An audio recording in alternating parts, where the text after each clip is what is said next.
One day, in retrospect, the years of struggle will strike you as the most beautiful.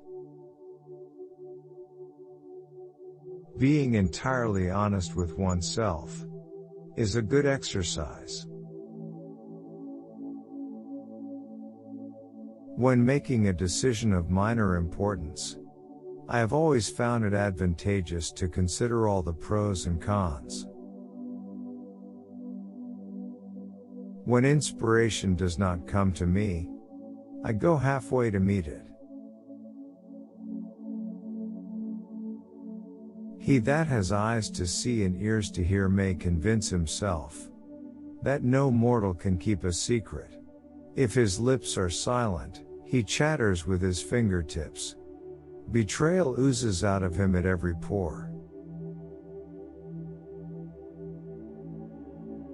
Most people do not really want freedom, because freedom involves responsibility, and most people are frightened of responsibility. It is that we are never so defenseless against suffering as when we love, never so helplessly unhappy as when we have lost our loved object or its love.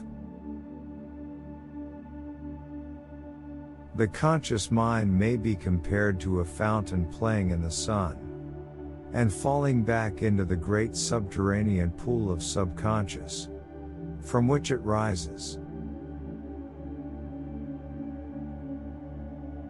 Out of your vulnerabilities will come your strength. Where does a thought go when it's forgotten? A woman should soften, but not weaken a man. Religious doctrines are all illusions, they do not admit of proof, and no one can be compelled to consider them as true, or to believe in them. Immorality, no less than morality, has at all times found support in religion. Religion is an illusion, and it derives its strength from the fact that it falls in with our instinctual desires. Everywhere I go, I find a poet has been there before me. It is impossible to escape the impression that people commonly use false standards of measurement. Words have a magical power. They can bring either the greatest happiness or deepest despair. The ego refuses to be distressed by the provocations of reality, to let itself be compelled to suffer. Never believe your wife if she says she has forgiven resentment. Every normal person, in fact, is only normal on the average. His ego approximates to that of the psychotic in some part or other, and to a greater or lesser extent. The poor ego has a still harder time of it.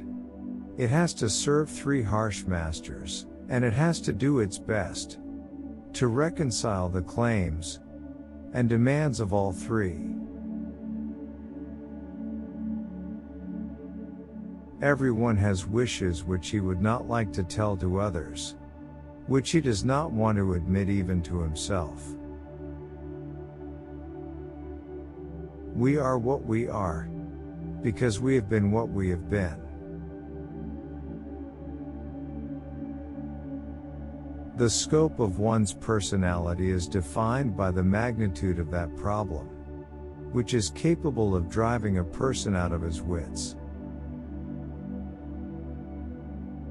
Friendship is an art of keeping distance, while love is an art of intimacy. Unexpressed emotions will never die. They are buried alive, and will come forth later in uglier ways. In the small matters trust the mind. In the large ones the heart.